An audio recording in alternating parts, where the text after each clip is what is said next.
এসেছি আমরা group CD mathematics class number 3 নিয়ে। ঠিক আছে, চলো বেশি কথা না বলে এগানো যাক, চলে আসি প্রথম কোশ্চেনে। কি বলেছে দেখো, বলছে একটি টেবিলের বিক্রয় মূল্য ৬,৮৭৫ টাকা, যদি 25% লাভ হয় তাহলে ক্রয় মূল্য কত? বিক্রয় মূল্য দেওয়া আছে, বলেছে 25% লাভ হলে ক্রয় মূল্য কত। মাথায় রাখবে স্যার, সবসময় লাভ বা লস কেনা দামের ওপর হয়। ঠিক আছে, আচ্ছা 25% লাভ, আমি দেখো তো 25%কে লিখতে পারি। 25% মানে স্যার পার্সেন্ট যদি তুলে দিই তাহলে 100 দিয়ে ভাগ হয়, তাহলে 25% মানে 25/100, 25 দিয়ে কেটে দিলাম 1/4, তাহলে 25% মানে 1/4। কি বলেছে 25% লাভ হয়, তার মানে 4 টাকায় 1 টাকা লাভ হয়, 4 টাকায় 1 টাকা লাভ হয়। এবার গল্প, স্যার 4 টাকায় 1 টাকা লাভ হয়, তার মানে কেনা দাম 4 টাকা হলে লাভ হচ্ছে ক টাকা? 1 টাকা, তাহলে বিক্রি দাম কত হবে? 5 টাকা হবে না? 4 টাকায় কিনে 1 টাকা লাভ করছি, তার মানে 5 টাকা বিক্রি করছি। বোঝা গেল স্যার, 5 টাকায় বিক্রি করছি। কোশ্চেনে কি বলেছে, আমার বিক্রি মূল্য কত? ৬,৮৭৫। তাহলে আমি বলতে পারি 5 সমান ৬,৮৭৫, বলা যায়? তাহলে 5 সমান যদি এটা হয়, তাহলে আমি এখান থেকে বের করতে পারবো 1 সমান কত। 5 সমান এটা, তাহলে 1 সমান ৬,৮৭৫ ডিভাইডেড বাই 5, এটা। ঠিক আছে, চলো 5 দিয়ে কেটে দিই, 5 দিয়ে কাটলাম, 5 একে 5, 1 থাকলো 18, 3 5 15, স্যার 3 থাকলো 37, 5 7 35, 2 থাকলো 25, 5 5 25, তাহলে 1 সমান কত হলো? 1375। আমাকে কি বের করতে দিয়েছে? ক্রয় মূল্য। দেখো তো ক্রয় মূল্য কত ছিল? 4। তাহলে 1 সমান যদি 1375 হয়, তাহলে 4 সমান কত হবে? 4 × 1375, এটাই হবে। তাহলে এটাকে যদি গুণ করি, 4 5 20, শূন্য হাতে থাকলো 2, 4 7 28, 7 2 30, শূন্য হাতে থাকলো 3, 3 4 12, 12 আর 3 15, 5 হাতে থাকলো 1, 4 1 4, এর 1 5, তাহলে 5500, এটা হয়ে গেল আমার কেনা দাম। 5500, অপশন নাম্বার এ আমার হয়ে গেল কেনা দাম। ঠিক আছে, ঠিক আছে স্যার। আচ্ছা, এই তো বুঝে গেলে স্যার। আমরা চেষ্টা করব প্রফিট লসে যখন অঙ্ক থাকবে এরকম পার্সেন্টেজ দিয়ে এই প্রসেসে পার্সেন্টেজটাকে ভেঙে নিয়ে করার। কিন্তু এটাকে আমি অন্যভাবে, যেহেতু আমরা একই নিয়মে এগানোর চেষ্টা করছি, সেই জন্য এটা আমার পারফেক্ট নিয়ম। কিন্তু তুমি চাইলে এটাকে আরও শর্টকাটে অন্যভাবে করতে পারতে। চলো আমি দেখিয়ে দিই। দেখো তো বলছে 25% লাভ হয়।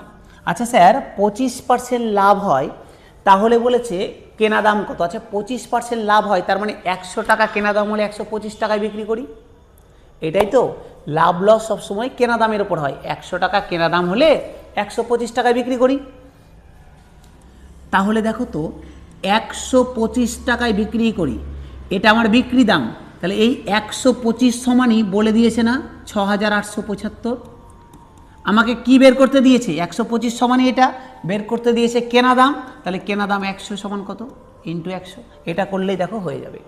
দেখো স্যার 25 দিয়ে কেটে দিই, 4 25 100, 5 25 125, 5 দিয়ে কেটে দিলাম স্যার, ওই যে 1375 বেরিয়েছিল তাই হবে। দেখো সেম জিনিস 4 দিয়ে গুণ করবো, 5500, এটাও করতে পারো শর্টকাট। বোঝা গেল? তাহলে স্যার আগেরটা কেন করলেন? এটা তো ভালোই ছিল, সোজা ছিল। আগেরটা এই কারণে করলাম, কারণ আগের যে নিয়মটা করেছি ওই টাইপের, ওই নিয়ম দিয়ে আমরা এই দিককার সব অঙ্ক করতে পারবো। ঠিক আছে, তুমি এটাও করতে পারো যে 25% লাভ মানে 100 টাকা কেনা দাম হলে 125 টাকা বিক্রি দাম। তাহলে 125 টাকা, এখানে কি দেওয়া আছে? বিক্রি দাম দেওয়া আছে। তাহলে 125 টাকা সমান এটা, 100 সমান কত? তোমাকে যদি এটা কেনা দাম দেওয়া থাকতো, তাহলে 100 সমান এত, তাহলে 125 সমান কত বিক্রি দাম বেরিয়ে যেত। ক্লিয়ার হলো? চলো চলে আসি পরের অঙ্কে। দেখো কি বলেছে, বলছে 6টি পেনের কেনা দাম 5টি পেনের বিক্রি দামের সমান। 6টার কেনা দাম 5টার বিক্রি দামের সমান, তাহলে শতকরা লাভ কত? আচ্ছা 6টা পেনের কেনা দাম, কেনা দামকে আমি সিপি লিখছি, কস্ট প্রাইস। 6টা পেনের কেনা দাম 6 × সিপি, এটা 5টা পেনের বিক্রি দামের সাথে 5টা পেনের বিক্রি দামের সাথে সমান। 6টা পেনের কেনা দাম 5টার বিক্রি দামের সাথে সমান। ঠিক আছে, আমাকে কি বের করতে দিয়েছে? শতকরা লাভ কত, শতকরা লাভ কত।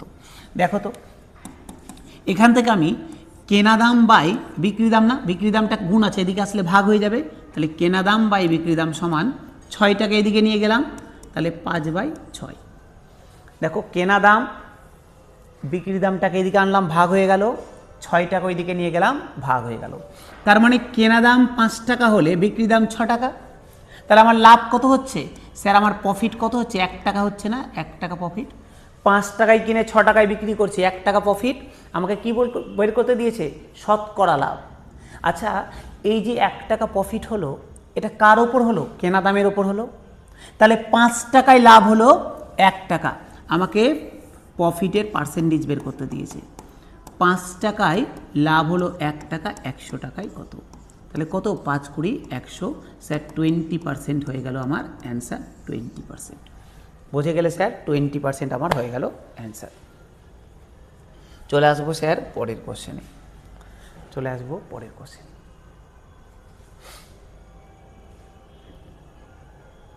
দেখো কি বলেছে, বলছে যদি বিক্রয় মূল্য এবং ক্রয় মূল্যের অনুপাত 7:11 হয় তবে শতকরা ক্ষতি কত? আচ্ছা স্যার, বিক্রয় মূল্য এবং ক্রয় মূল্যের অনুপাত, বিক্রয় মূল্য আর ক্রয় মূল্যের অনুপাত দিয়ে দিয়েছে 7:11, তাই তো দিয়েছে। তার মানে দেখো তো 7 টাকা, 11 টাকা যদি কেনা দাম হয় তাহলে ও বিক্রি করেছে 7 টাকায়। 11 টাকা কেনা দাম হলে বিক্রি করেছে 7 টাকায়, তাহলে লস ক টাকা হয়েছে? 4 টাকা লস হয়েছে না? আমি বলতে পারি স্যার লাভ লস কেনা দামের ওপর হয়, তার মানে 11 টাকায় 4 টাকা লস হয়েছে, 100তে কত? তাহলে আমাকে লসের পার্সেন্টেজ বের করতে দিয়েছে। তাহলে 11 টাকায় লস হয়েছে 4 টাকা, 100 টাকায় কত? তাহলে 400/11, এত পার্সেন্ট, এত পার্সেন্ট। তাহলে স্যার 3×11 33, 3×11 33, কত পড়ে থাকলো? 7 70, 6×11 66, কত পড়ে থাকলো? 4। তাহলে 36.4/11%। অপশান দেখো, ও অপশান স্যার পয়েন্টে দিয়েছে, পয়েন্টে দিলেও দেখো 36টে একটাই আছে, তাহলে হয়ে গেল option number B. Option number B হয়ে গেল অ্যান্সার। দেখো আমি এখানে পূর্ণতে বের করলাম, অপশান স্যার পয়েন্টে আছে, কিন্তু 36 দেখো 36 একটাতেই আছে, 36 একটাতেই আছে, আমার অ্যান্সার কিন্তু অপশান নাম্বার বি হবে। ঠিক আছে, আর না হলে এটাকে পূর্ণতে ভেঙে নিবে স্যার, অসুবিধা নেই। 3×11 33, 33 70 থাকলো, 6×11 66, 40 থাকলো, আবার 3×11 33, 6 থাকলো, আবার স্যার মোটামুটি চলে যাবে 3.56, মানে 5 পয়েন্ট সামথিং, 6 হয়ে যাবে। তাহলে আমার হয়ে যাবে অপশান নাম্বার বি। ঠিক আছে, চলে আসি পরের কোশ্চেনে।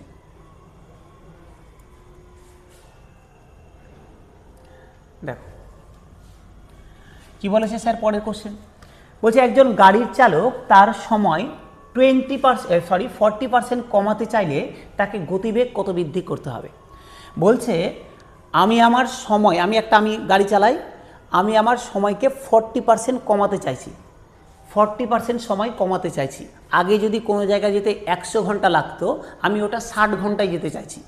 ঠিক আছে, তাহলে নিঃসন্দেহে আমার গতিবেগ বাড়াতে হবে। বলছি 40% সময় কমাতে গেলে গতিবেগ কত পার্সেন্ট বাড়াতে হবে? বোঝা গেল, আমি আগে 100 ঘন্টায় একটা জায়গা যেতাম, এখন বললাম 40 ঘন্টা কম টাইমে যাব, তার মানে 60 ঘন্টায় যাব। তো আমাকে যদি যে দূরত্বটা আমি 100 ঘন্টায় যেতাম, ওটা যদি আমাকে 60 ঘন্টায় যেতে হয়, তাহলে নিঃসন্দেহে গতিবেগ বাড়াতে হবে। কোশ্চেনে দিয়েছে এই গতিবেগটা কত পার্সেন্ট বাড়াতে হবে সেটা বের করতে দিয়েছে। চলো দেখো তো, টাইম বলছে টাইম 40% কমাতে চাইছে, তার মানে 40% কমাতে টাইম চাইছে, মানে 100 যদি হয় তাহলে এখন 60 করতে চাইছে, মানে আগের টাইম আর এখনকার টাইমের মধ্যে অনুপাত 100:60, তাই তো। 0 0 কেটে দিলাম, 2 দিয়ে কাটলাম স্যার 3 হলো, 2 দিয়ে কাটলাম 5 হলো, তার মানে 5:3 হচ্ছে টাইমের অনুপাত। এখনকার আগের টাইম আর এখনকার টাইমের অনুপাত 5:3। মাথায় রাখবে সময়ের সাথে বেগের সবসময় ব্যস্ত সম্পর্ক হয়। টাইমের যেটা অনুপাত হবে গতিবেগের অনুপাত ঠিক তার উল্টা হবে। তাহলে যদি এটা টাইমের অনুপাত 5:3 হয়, তাহলে স্পিডের অনুপাত 3:5। তার মানে আগে যদি 3 স্পিড নিয়ে যেত ওকে, তাহলে এখন 5 নিয়ে যেতে হবে। আগে যদি 3 নিয়ে যেত, এখন ওকে 5 নিয়ে যেতে হবে। তাহলে কত বাড়াতে হচ্ছে দেখো তো, 2 ইউনিট বাড়াতে হচ্ছে না? কার উপরে? 3-এর উপরে। আগে 3 নিয়ে তো এখন 2 বাড়াতে হচ্ছে, তাহলে 3-এ 2 বেড়েছে, 100-তে কত বেরিয়ে গেল? তাহলে আমার গতিবেগ কত বাড়বে?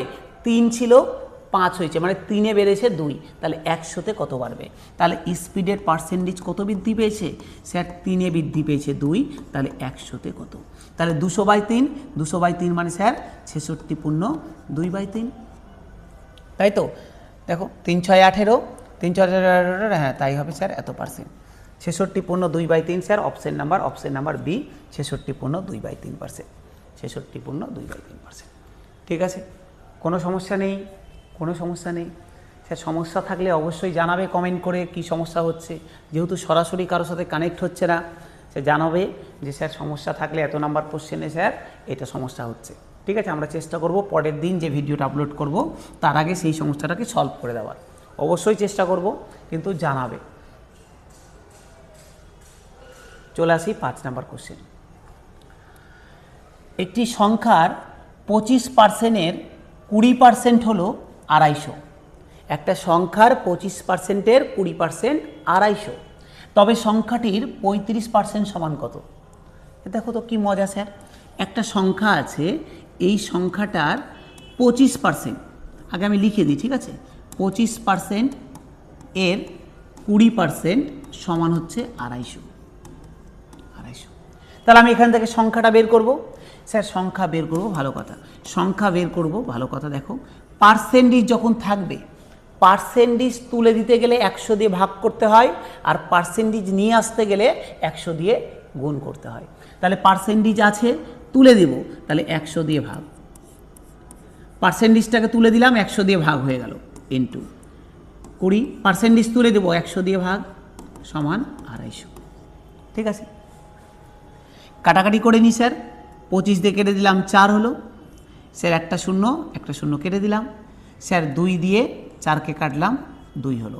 তাহলে কত হলো স্যার? x সমান স্যার দেখো কি পড়ে থাকলো এখানে স্যার, 20 পড়ে থাকলো, 20, 10 দুগুণা 20, এদিকে 25, তার সরি 250, তাহলে এই যে 20টা ওইদিকে ওপরে গেলে গুণ হয়ে যাবে, এখানে নিচে ভাগ আছে, ওই সাইডে গেলে গুণ হয়ে যাবে, তাহলে x এর ভ্যালু হয়ে গেল 250 ইন্টু 20, তাহলে 25 2 50, 50 দুটো শূন্য বসে গেল, তাহলে 5000 হয়ে গেল এক্স এর ভ্যালু।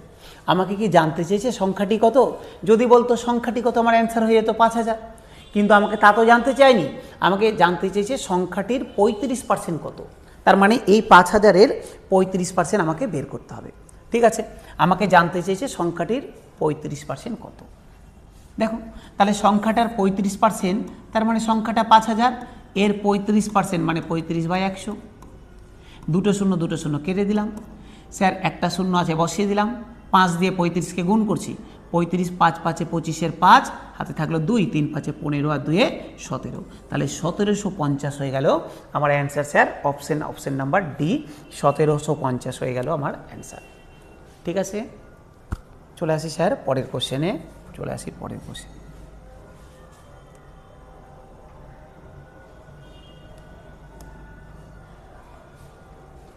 বার্ষিক 11% হারে কিছু পরিমাণ টাকার 4 বছর এবং 9 বছরের সরল সুদের পার্থক্য, 8 বছর এবং 9 বছরের সরল সুদের পার্থক্য 132 টাকা, তাহলে আসল কত? দেখো কি মজার অঙ্ক স্যার, বলছে বার্ষিক 11% হারে কিছু পরিমাণ টাকার 8 বছরে এবং 9 বছরের সরল সুদের পার্থক্য 132 টাকা, তাহলে আসল কত? আচ্ছা, 8 বছরের সাথে 9 বছরের পার্থক্য, তার মানে 8 বছর থেকে 9 বছর গেছে, মানে 1 বছর, এই 1 বছরের সুদের পার্থক্য 132 টাকা, তার মানে আমি বুঝে গেলাম স্যার ও 1 বছরে 132 টাকা সুদ পায়। ক্লিয়ার একদম স্যার, ও 1 বছরে 132 টাকা সুদ পায়, মানে পার ইয়ার ও 132 টাকা করে সুদ পায়। আমাকে কি বের করতে দিয়েছে? আসল বের করতে দিয়েছে, পারবো না বের করতে। দেখো তো, আমি সুদ জানি, 1 বছরের সুদ 132 টাকা, সুদের হার জানি 11%, সময় জানি 1 বছর, তাহলে আমি স্যার পি বের করতে পারবো না? আমরা শিখে এসছি না স্যার, সরল সুদ সমান P into R into T by 100, এটা সরল সুদ সমান। দেখো সুদ কত বলে দিয়েছে, 132 টাকা। পি স্যার বের করতে হবে, আর এর ভ্যালু কত বলে দিয়েছে, 11। টি কত বছরের, 132 টাকাটা 1 বছরের, 1/100। 11 দিয়ে দেখো কেটে দিলাম, 11 × 12 করলে 132 হয়। তাহলে পি সমান কত হবে দেখো তো, এই 12টার 100টা গুণ হয়ে যাবে, তাহলে হয়ে গেল 1200। স্যার 1200 হয়ে গেল অ্যান্সার, আসল হয়ে গেল 1200 টাকা, option number A. Option number A 1200 টাকা হয়ে গেল স্যার অ্যান্সার। চলে আসি স্যার পরের কোশ্চেনে। কিছু নাই, দেখো একদম সোজা সোজা কোশ্চেন।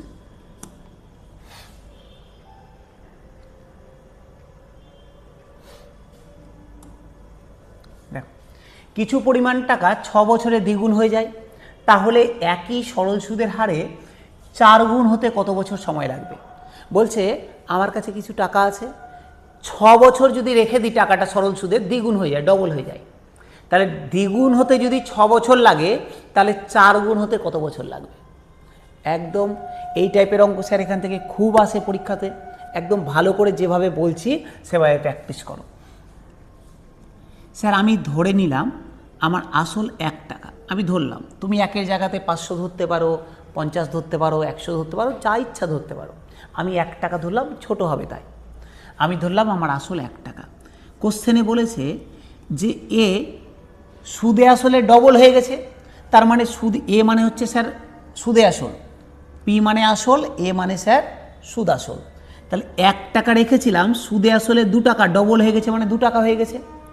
তাহলে দেখো তো 1 টাকা রেখেছিলাম, 2 টাকা হয়ে গেছে, তার মানে সুদ ক টাকা পেয়েছি, 2 - 1, 1 টাকা পেয়েছি না সুদ।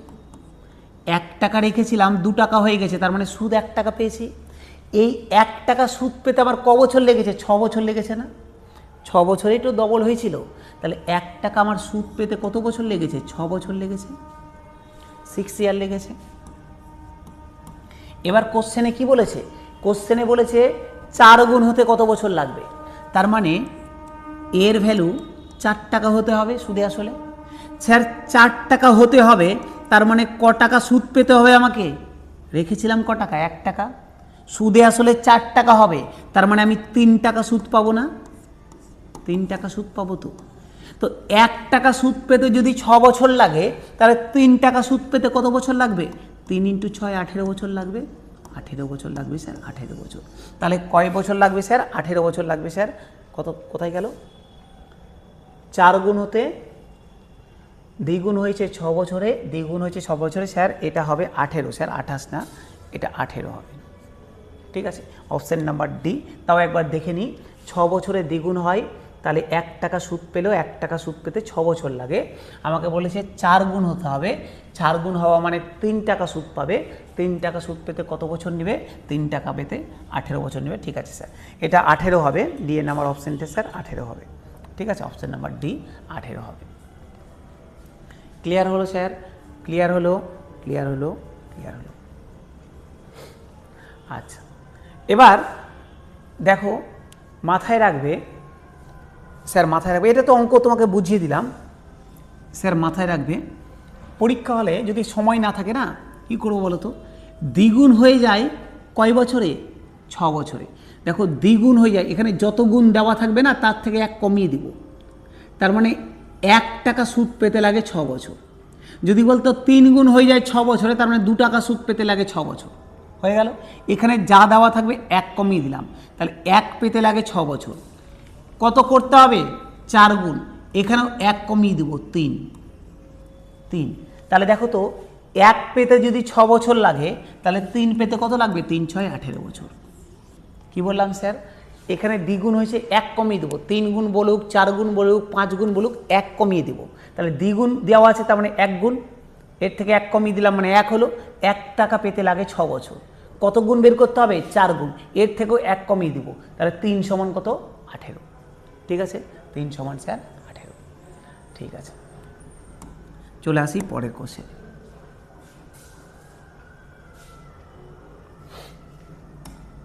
কি বলেছে, 10টা জিনিসের গড় দাম 89 টাকা, যদি 35 টাকার একটা জিনিসকে বাদ দিয়ে দেওয়া হয়, তাহলে বাকি 9টা জিনিসের গড় দাম কত। কি সুন্দর অঙ্ক স্যার, 10টা আমার কাছে জিনিস আছে, হ্যাঁ 10টা আমার কাছে আর্টিকেল আছে, আমার কাছে এরকম করে 10টা আর্টিকেল আছে। এদের গড় দাম বলে দিয়েছে 89 টাকা। এদের গড়ে দাম হচ্ছে 89। গড় দাম মানে স্যার এমন নেই যে সবগুলো 89 করে, আলটিমেট 10টা জিনিস আছে, যোগ করে 10 দিয়ে ভাগ করলে 89 দাঁড়াবে। এমন হতেই পারে কোনোটার দাম 100 টাকা তো কোনোটার দাম 70 টাকা হতেই পারে, ঠিক আছে। আলটিমেট যোগ করে 10 দিয়ে ভাগ করলে 89 টাকা দাঁড়াবে। এবার ভাবো তো, সাপোজ কোনো একটা আর্টিকেলের দাম এক্স্যাক্ট 89 টাকা, আমি ধরলাম এই আর্টিকেলটার দাম 89 টাকা। আমি বলছি এটাকে যদি বাদ দিয়ে দিই হিসাব থেকে, তাহলে কি আমার গড়টা কখনো চেঞ্জ হবে? গড়ও 89 ছিল, আমি 89 টাকা দামেরই একটা জিনিসকে বাদ দিয়ে দিয়েছি, তাহলে তো আমার গড়ও চেঞ্জ হবে না, 89ই থাকবে। কিন্তু যখন আমি 35 টাকা দামের একটা জিনিসকে বাদ দিয়ে দিব, তাহলে দেখো তো গড়টা বেড়ে যাবে না? কারণ দেখো 10টা জিনিস আছে, একটার দাম কোনোটার দাম 35, আলটিমেট গড় 89, তার মানে এটার দাম যদি 35 হয় নিঃসন্দেহে অন্যটার দাম আরও বেশি আছে, বলে তো দুটাকে মার্চ করে 89 হয়েছে। বলছে 35টাকে যদি বাদ দিয়ে দিই, তাহলে বাকি যেটা ছিল, এই তো কমিয়ে রেখেছিল সবাইকে দামটা, বলছে এটাকে যখন বাদ দিয়ে দেবো বাকি সবার দামটা একটু করে বেড়ে যাবে। তাহলে দেখো তো এই যে 35 টাকা, এটা 89 থেকে কত কম? তাহলে 89 মাইনাস 35 কত কম স্যার? 90 থেকে যদি 35 বাদ দিই 55 একে স্যার 55 তাহলে 54 কম। তাহলে এ আলটিমেট গড়ের থেকে 54 কম। তাহলে একে যখন বাদ দিয়ে দিব, তাহলে এই 54টা বেড়ে যাবে। এই 54 বাড়তি 54টাই 9 জনের মধ্যে ভাগ হয়ে যাবে না? 9টা আর্টিকেলের মধ্যে 10টা ছিল, একটাকে বাদ দিয়ে দিলাম, তাহলে 54 বেড়ে গেল। এই 54টাই বাকি 9টার মধ্যে ভাগ হয়ে যাবে। তাহলে বাকি 9টা কত করে বেড়ে যাবে? 9 ভাগ 54, 6 নং 54, তার মানে 6 টাকা করে প্রত্যেকটার দাম বেড়ে গেল। এই বাড়তি 54 টাকাটাই তো 9টা আর্টিকেলের মধ্যে ভাগ হলো, তার মানে 6 টাকা করে সবগুলো বেড়ে গেল। তার মানে গড় দাম কত ছিল? 89। তাহলে 89 এখন গড় দাম কত হয়ে যাবে? 89 প্লাস 6 95 হয়ে যাবে আমার অ্যান্সার। 95, অপশন নাম্বার বি 95 হয়ে যাবে আমার অ্যান্সার স্যার। ঠিক আছে স্যার, চলো চলে আসি কোশ্চেন নাম্বার 9।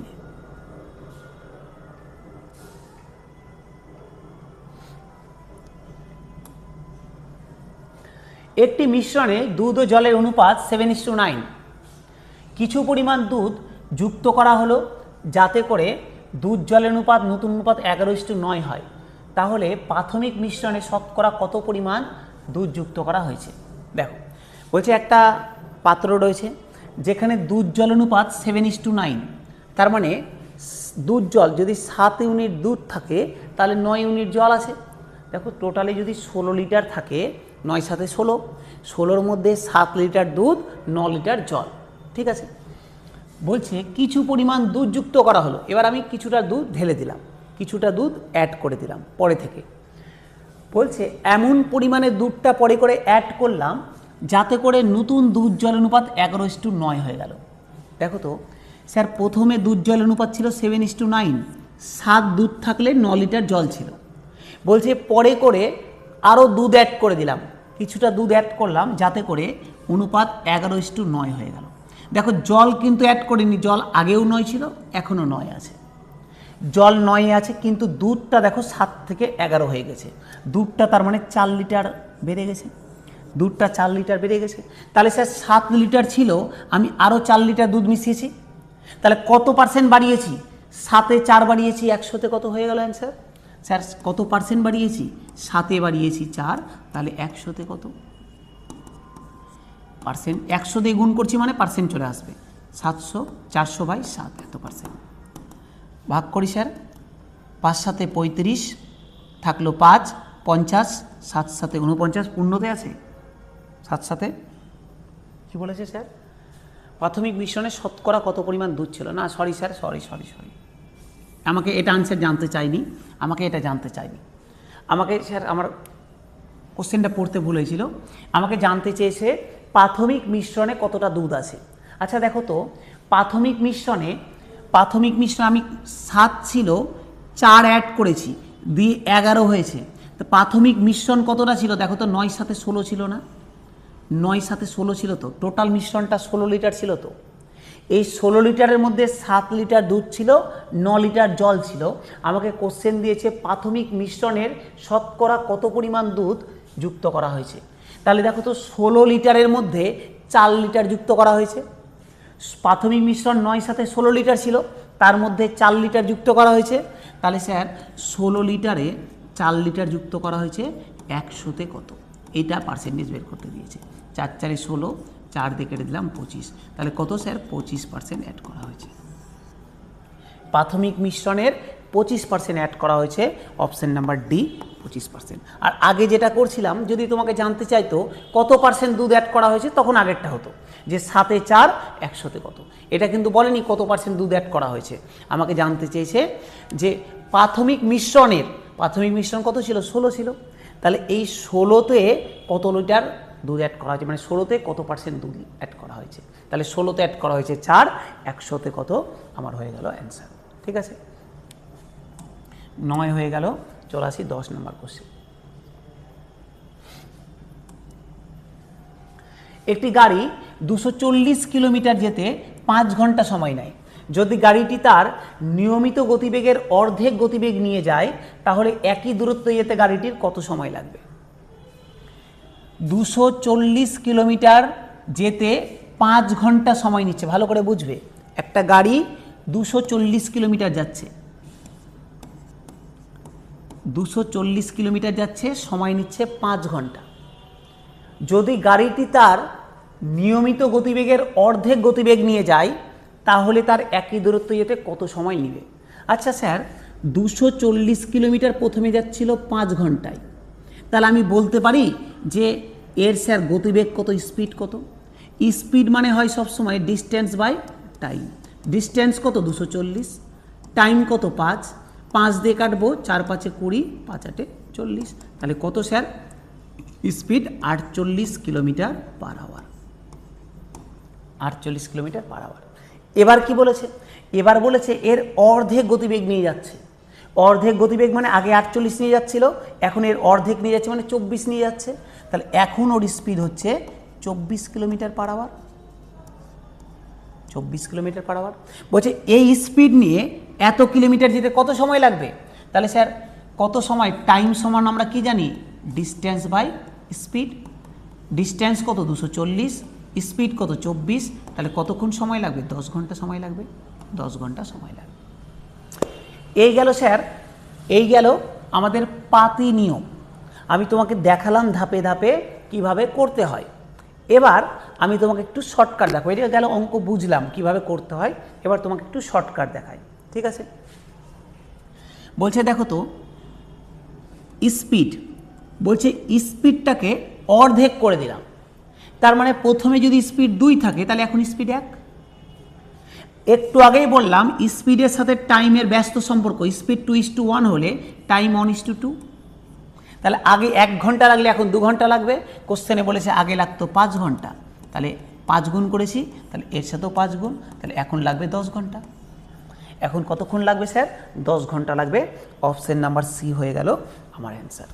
ঠিক আছে, চলে আসি স্যার পরের কোশ্চেন, কোশ্চেন নাম্বার 11-এ।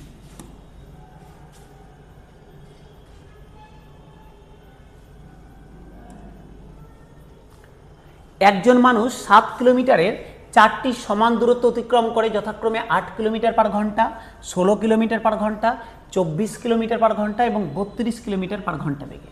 তার গড় বেগ কত?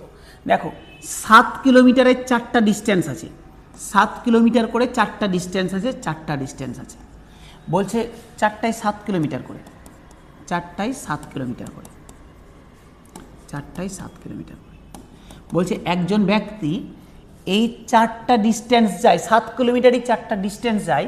প্রথমটা যায় 8 কিলোমিটার পার ঘন্টা বেগে, দ্বিতীয়টা যায় 24 কিলোমিটার পার ঘন্টা বেগে, 3 নম্বরটা যায় কত? প্রথমটা যায় 8 কিলোমিটার, তারপরটা 16, তারপরটা 24, তারপরটা 32 কিলোমিটার বেগে। আমাকে বলেছে গড় বেগ কত? আচ্ছা স্যার, গড় বেগ মানে টোটাল দূরত্ব ডিভাইডেড বাই টোটাল সময়, এটাই তো গড় বেগ। তাহলে দেখো তো আমার বেগ স্পিড সমান কি হবে? Distance by time. ডিস্টেন্স কত? দেখো 7 7 7 7 করে, তাহলে 4 × 7, এটা হচ্ছে টোটাল ডিস্টেন্স। আর টাইম কত লেগেছে দেখো তো, প্রথম 7 কিলোমিটার গেছে কত স্পিড নিয়ে, 8 কিলোমিটার পার ঘন্টা নিয়ে, তাহলে টাইম কত লেগেছে স্যার 7/8 ডিস্ট্যান্স বাই স্পিড। দ্বিতীয় 7 কিলোমিটার গেছে 16 কিলোমিটার পার ঘন্টা স্পিড নিয়ে, তাহলে টাইম লেগেছে এটা। তৃতীয় 7 কিলোমিটার গেছে 24 কিলোমিটার নিয়ে, তাহলে টাইম লেগেছে এটা। চতুর্থ 7 কিলোমিটার গেছে 36 কিলোমিটার পার ঘন্টা নিয়ে, তাহলে টাইম লেগেছে এটা 36 না 32। তাহলে এটা হয়ে গেল টোটাল ডিস্ট্যান্স, নিচেরটা হয়ে গেল টোটাল টাইম। আচ্ছা দেখেই বুঝতে পারছো স্যার, এখান থেকে 7 কমন টেনে নিতে পারবো, নিচ থেকে দেখো তো 7 টেনে নিলে আমি 7 কেটে দিতে পারবো। তো চলো টেনে নিই, 4 × 7 ছিল, 7 যদি কমন টেনে নিলাম, বাইরে 7 করে দিলাম, পড়ে থাকলো কত 1/8, 1/16, 1/24, 1/32। আমাকে লসাগু করতে হবে। স্যার লসাগু কত হবে 96, 96 হয়ে গেল লসাগু। 7 কমন টেনে নিয়েছি, স্যার 96 হয়ে গেল লসাগু। 8 × 12 96, 12 প্লাস 6 × 16 96, 6 প্লাস 4 × 24 96 প্লাস 3 × 32 96। এই তো গল্প স্যার।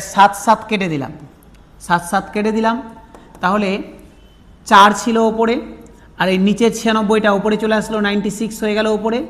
কি পড়ে থাকলো 12 × 6 18, 18 × 4 22, 22 আর 3 25।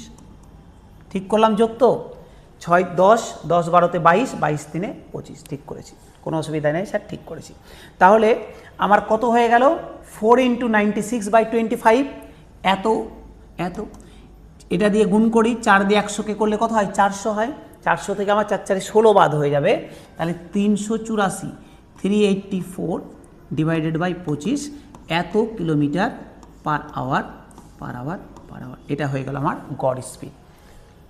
384/25, option number D, 384/25 kilometre per hour আমার অ্যান্সার হয়ে গেল অপশন নাম্বার ডি স্যার। ঠিক আছে, চলে আসি স্যার পরের কোশ্চেন।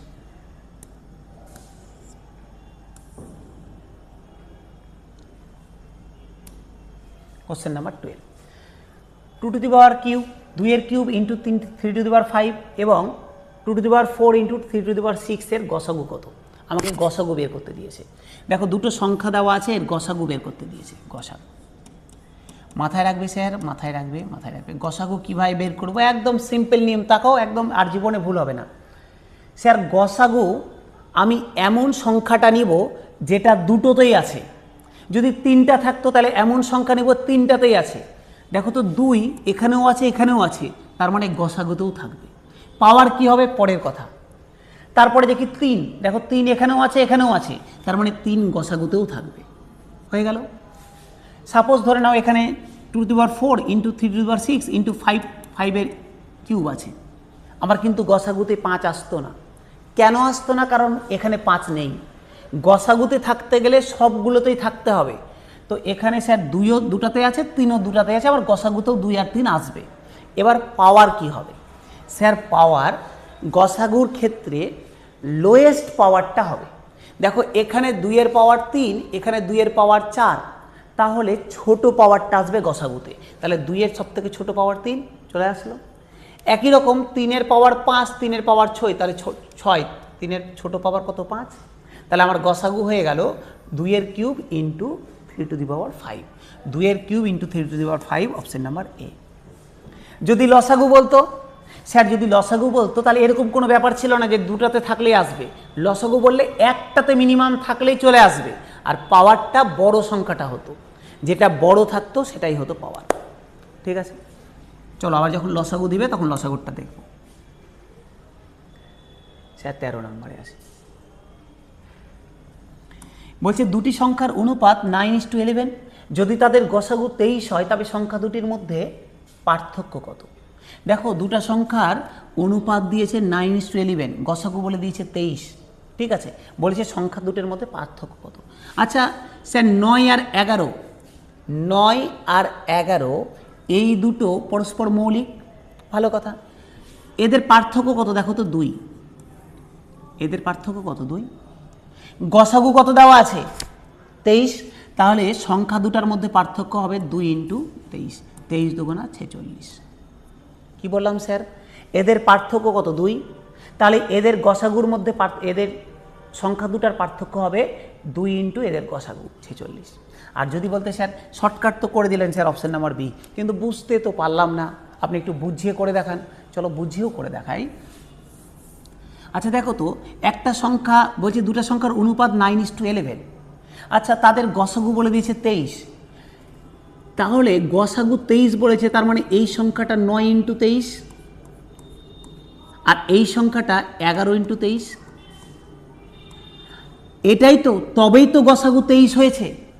দেখো তো, তবেই তো গসাগুটা 23 গেছে, এখানেও 23 আছে, এখানেও 23 আছে, বলেই তো গসাগু 23 হয়েছে। ঠিক আছে, তো এবার যদি এদের মধ্যে পার্থক্য বলে, দেখো তো এই দুটো থেকে আমি তার বড়টা থেকে ছোটটা বাদ দিব, 11 × 23 মাইনাস 9 × 23, এখান থেকে 23 চলে যাবে না কমন, তাহলে 11 - 9, তাহলে দেখো 23 × 2, তাহলে 46 হয়ে যাবে। বোঝা গেল? তাহলে আমি এটাকেই শর্টকাট করলাম, কিছু না স্যার। এদের মধ্যে পার্থক্য কত? স্যার পার্থক্য 2-এর, তাহলে গসাগু কত দেওয়া আছে? 23, তাহলে সংখ্যা দুটার মধ্যে পার্থক্য হবে 2 × গসাগু, তাহলে 2 × 23 হয়ে গেল স্যার 46। চলে আসি পরের অঙ্কে।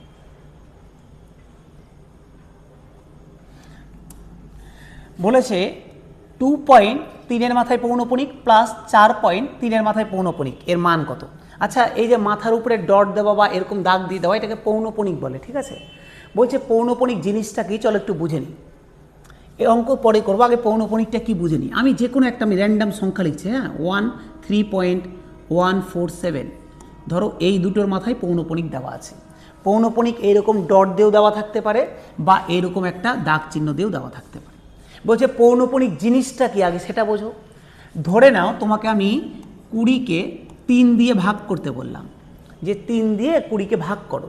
তুমি বললে স্যার 3 × 6 = 18, 2 থাকলো, পয়েন্ট নিলাম, 20 হলো। আবার স্যার 3 × 6 = 18, আবার 2 থাকলো, পয়েন্ট নিয়ে 0, পয়েন্টের জন্য 0 আসলো, 3 × 6 = 18। দেখো কোনো দিন ভাগ মিলবে না, 6 6 6 6 করে চলতে থাকবে। এই বারবার করে 6 6 6 6 করে ডট ডট না লিখে তখন আমরা এটাকে লিখতে পারি 6.6 তার মাথায় পৌনঃপুনিক। তার মানে যার মাথায় পৌনঃপুনিক দেওয়া আছে ওই সংখ্যাটা বারবার রিপিট হচ্ছে, এটাই পৌনঃপুনিকের মানে। ঠিক আছে, এবার আমি যেটা বলার উদ্দেশ্য ছিল যে এরকম একটা সংখ্যা দেওয়া আছে 3.147, 4 আর 7-এর মাথায় পৌনঃপুনিক, তার মানে 4 7 4 7 4 7 4 7 করে বারবার রিপিট হয়েছে। এবার এটাকে সাজাবো অঙ্কের ভাষায় কিভাবে সেটা দেখো, খুব ইম্পর্টেন্ট, তাকাও। বলছে পয়েন্ট ফয়েন্ট দেখবো না, যা আছে তাই লিখে দিব। 3147 লিখে দিলাম সংখ্যাটা, কোনো পয়েন্ট লেখা যাবে না, কিন্তু যা আছে সম্পূর্ণটা লিখে দিলাম। মাইনাস পৌনঃপুনিক বাদ দিয়ে, পৌনঃপুনিক বাদ দিয়ে যেটা পড়ে আছে সেটা মাইনাস করে দেবো, কোনো পয়েন্টের গল্প নেই। তাহলে পৌনঃপুনিক ছিল 4 আর 7-এর মাথায়, বাদ দিয়ে কে পড়ে আছে? 31, তাহলে 31 করে দিলাম মাইনাস। কি বললাম? পুরো সংখ্যাটা লিখে দিলাম, মাইনাস পৌনঃপুনিক বাদ দিয়ে যেটা আছে মাইনাস হয়ে গেল। নিচে কি হবে? জটা সংখ্যার মাথায় পৌনঃপুনিক তয়টা 9, আর দশমিকের পরে পৌনঃপুনিক বাদ দিয়ে জটা সংখ্যা আছে, দেখো একটাই সংখ্যা আছে 1, দশমিকের পরে পৌনঃপুনিক বাদ দিয়ে জটা সংখ্যা পড়ে আছে এখানে তটা 0। ব্যাস, এটা হয়ে গেল আমার গল্প। বাদ দিয়ে দিবে, এটা কাটাকাটি করবে, যা হবে তাই অ্যান্সার। ঠিক আছে, বোঝা গেল তাহলে পৌনঃপুনিকের গল্প। চলে আসি স্যার এবার অঙ্কে, অঙ্কে আসি। দেখো বলেছে 2.3-এর মাথায় পৌনঃপুনিক প্লাস 4.3-এর মাথায় পৌনঃপুনিক, বলেছে এর মান কত? তাহলে দেখো তো 2.3-এর মাথায় পৌনঃপুনিক প্লাস 4.3-এর মাথায় পৌনঃপুনিক, এটাকে আমরা লিখতে পারি না, এখনই বললাম। দেখো 23 যা আছে লিখে দিলাম, মাইনাস পৌনঃপুনিক বাদ দিয়ে 2 পড়ে আছে 2, নিচে কটার মাথায় পৌনঃপুনিক? একটার মাথায়। দশমিকের পরে পৌনঃপুনিক বাদ দিয়ে কিছু আছে? নাই, তাহলে 0ও হবে না।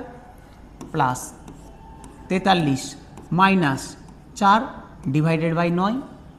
ঠিক আছে, চলো তাহলে কত হচ্ছে? 21/9 প্লাস 39/9। একবারে কাটাকাটি করলাম না, ঠিক আছে, আগে লসাগুটা করেই দিই। 9 হয়ে গেল, স্যার 21 প্লাস 39, 39 আর 21 60, 60/9, 3 দিয়ে কেটে দিলাম স্যার, 3 কুড়ি 60, 3 তারিখে 9, তাহলে হয়ে গেল 20/3। স্যার 20/3 অপশন নাম্বার বি, 20/3 হয়ে গেল আমার অ্যান্সার। ঠিক আছে, 20/3 হয়ে গেল অ্যান্সার। চলে আসি পরের কোশ্চেনে। আজকের শেষ কোশ্চেন স্যার, কোশ্চেন নাম্বার 15 বলছে রুট ওভার, এখানে স্যার একটা পয়েন্ট ছিল।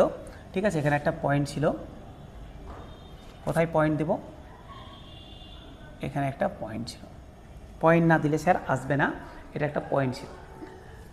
রুট ওভার স্যার এখানে পয়েন্ট নয়, সরি, এখানে একটা পয়েন্ট আছে, এটা প্রিন্টিং মিস্টেক হয়েছে, ওখানে একটা পয়েন্ট হবে। চলো করি এবার। দেখো তো, এটাকে যদি আমি ভাঙতে যেতাম, ভালো করে দেখো স্যার, 81 আছে, কটা শূন্য আছে স্যার, 5টা শূন্য আছে, কটা শূন্য আছে, 5টা শূন্য আছে। আমি যদি এটাকে ভাঙতে যাই তাহলে কি হবে দেখো তো, একটা জিনিস লক্ষ্য করো, আমি যদি পয়েন্টটাকে তুলে দিই তাহলে ওপরে 81, আমরা কি জানি স্যার, পয়েন্টের জন্য 1, আর পয়েন্টের পরে যটা সংখ্যা থাকে তটা শূন্য হয়। তাহলে কটা সংখ্যা আছে, 1 2 3 4 5 6 7, 1 2 3 4 5 6 7। কিন্তু এই যে বললাম স্যার একটু এটা প্রিন্টিং মিস্টেক হয়েছে, কিছু মানে করো না, এখানে স্যার একটা পয়েন্ট, একটা শূন্য কম হবে, নাহলে হবে না। ঠিক আছে, হবে না, একটা শূন্য কম হবে পয়েন্টিং, এটা যে প্রিন্ট করেছে একটু টাইপিংয়ে মিস্টেক হয়েছে। তাহলে স্যার এখানে 6টা হবে, 6টা, কারণ 7টা হলে স্যার 7টার তো কোনো ভাঙাই যাবে না। ঠিক আছে, একটা নিজেরই স্যার একটা সিম্পল একটা বুদ্ধি যে 7টা ভাঙা যাবে না। তাহলে 81 যদি রুট করো স্যার কত হবে, 9। আর এখানে যদি এই যে এটা রুট করো তাহলে স্যার দেখো কটা শূন্য, 2টা শূন্যর জন্য একটা শূন্য, দুটোর জন্য রুটের বাইরে একটা আসবে, তাহলে কটা জোড়া আছে, 3টা জোড়া, তাহলে রুটের বাইরে 3টা শূন্য।